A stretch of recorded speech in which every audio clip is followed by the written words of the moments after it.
What if I told you that a single handshake in October 2013 would forever change Australia's criminal underworld?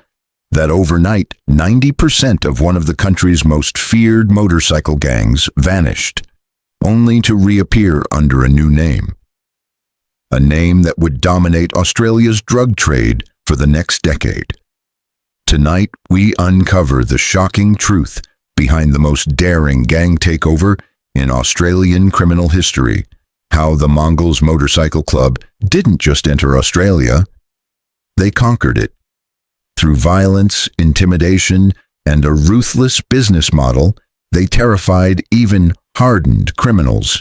This is the story of how a gang born in California took over Australia's multi-billion-dollar methamphetamine empire with a single devastating move, leaving bodies across the Gold Coast and forever altering the face of organized crime down under.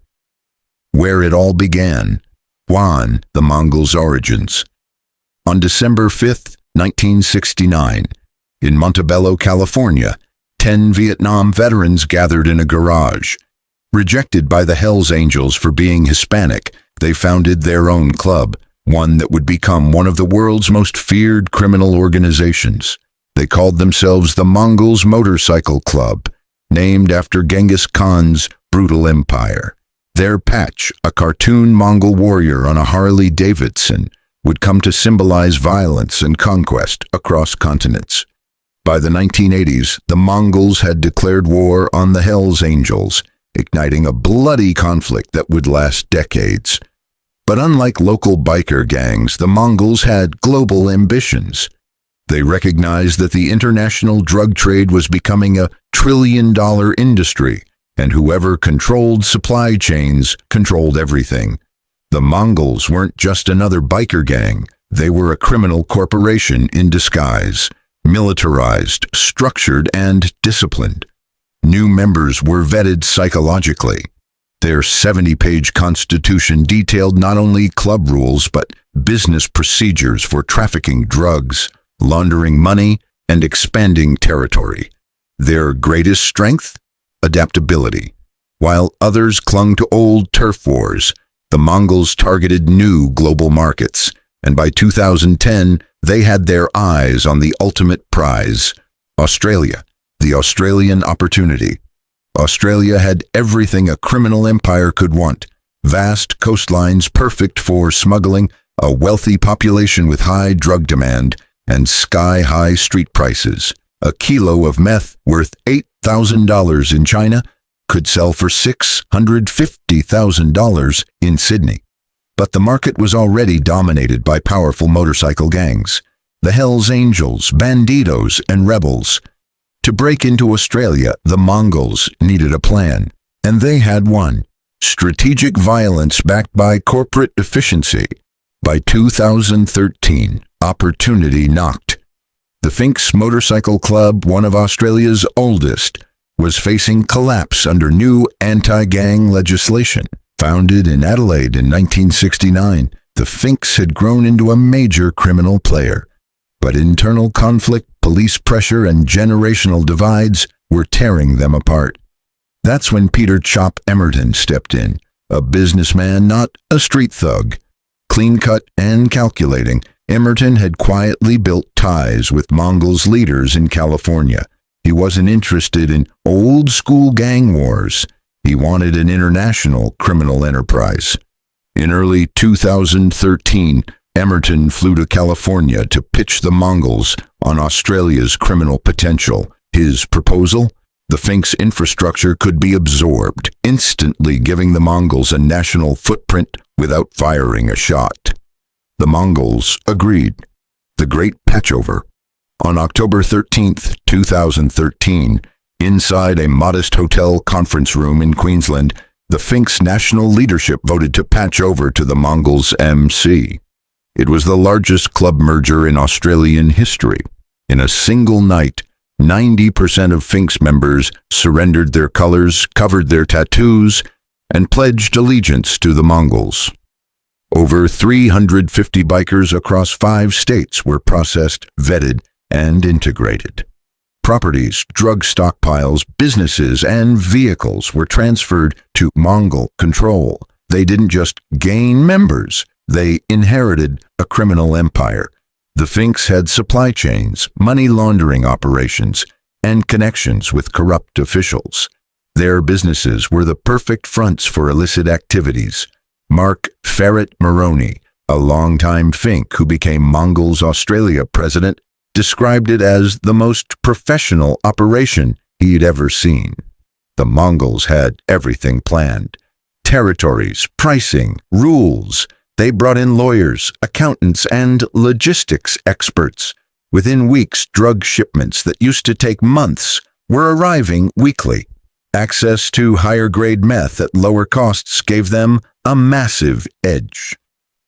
From gang to criminal conglomerate, the Mongols didn't just join the Australian drug trade, they reinvented it. They replaced traditional gang violence with militarized discipline and corporate strategies. Members attended business meetings, filed reports, and followed chain-of-command structures. Those who adapted thrived. Those who didn't were forced out. Their expansion was global. While other gangs focused locally, the Mongols forged direct ties to South American cartels, Asian meth labs, and European distributors. Australia wasn't just a market anymore, it was a drug trafficking hub. By December 2013, police intelligence estimated the Mongols controlled nearly 40% of methamphetamine distribution on the East Coast. Building a meth empire. The Mongols weren't satisfied buying drugs. They built their own meth factories. They hired chemists, bought equipment, and launched labs producing 200 kilograms of high-grade meth per month, worth around $130 million on the street. Their operations worked like franchises. Local chapters bought product from the central lab and distributed it through trusted networks. Everything was tracked. Quality control was strict. Even the packaging was branded. They operated like a multinational corporation with none of the regulations. And backed by calculated customer service policies, their money laundering was equally advanced. The Mongols established a web of legitimate businesses across Australia: construction companies, restaurants, car dealerships, and professional services. Drug profits were funneled into these businesses as if they were legitimate income, generating massive cash flow that appeared legal on the surface. Real estate became a central focus. Using front companies and nominee arrangements, the Mongols acquired properties worth tens of millions of dollars in Australia's largest cities. These weren't just investments, they were operational hubs, stash houses, and financial vehicles for laundering illicit money. But perhaps most importantly, the Mongols understood something that many criminal organizations didn't. That building a sustainable enterprise required infiltrating legitimate systems. They systematically corrupted officials, infiltrated businesses, and partnered with professionals who could provide legal protection for illegal activity. The result was an organization increasingly difficult to prosecute. Traditional law enforcement strategies focused on street-level dealers and visible crimes. But the Mongols operated at a level where their criminal activity was masked as legitimate enterprise. As violence and control. The Mongols' business empire was built on carefully calibrated violence. Unlike random gang warfare, their attacks had strategic value, removing threats, enforcing loyalty, and sending clear messages. The assassination of Shane Bowden on October 12, 2020, exemplified their approach. A 48-year-old former Mongol who had rejoined the club, Bowden represented everything the group wouldn't tolerate: betrayal, public defiance, and the risk of internal leaks. For 3 weeks leading up to the killing, Mongols members tracked him using GPS devices attached to his car. They mapped his routines, identified weak points, and developed a precise plan. When the time came, they struck with overwhelming force. 21 bullets fired in his driveway, followed by the burning of vehicles to eliminate evidence. It wasn't random. It was corporate enforcement. The Mongols maintained discipline through a system of reward and punishment. Loyal members received money, protection, and upward mobility. Disloyalty brought harsh consequences, up to and including execution. From 2020 to 2023, the Gold Coast became ground zero for this violence. Drive-by shootings, arson attacks, and assassination attempts became common, but every attack served a calculated purpose: erasing competition, intimidating rivals, and reinforcing internal order. Their strategy for territorial control wasn't loud or chaotic, it was methodical. They didn't go to war with rival clubs. They targeted their operations. They intercepted drug shipments, recruited key personnel, and dismantled financial networks. Within months, competitors found themselves unable to function. Law enforcement's struggle. Australian law enforcement was unprepared for what it was dealing with. Old strategies targeting visible crime and reactive policing were ineffective against a group like the Mongols. On December 3, 2020, authorities launched Operation Morpheus, the first nationwide response. Over 300 officers from 7 agencies carried out coordinated raids. 18 Mongols were arrested. Nearly 30 firearms, large drug caches, and stacks of cash were seized. But the operation exposed a serious problem. The Mongols were no longer operating out of clubhouses. They were embedded in suburban homes, corporate offices, and legitimate businesses.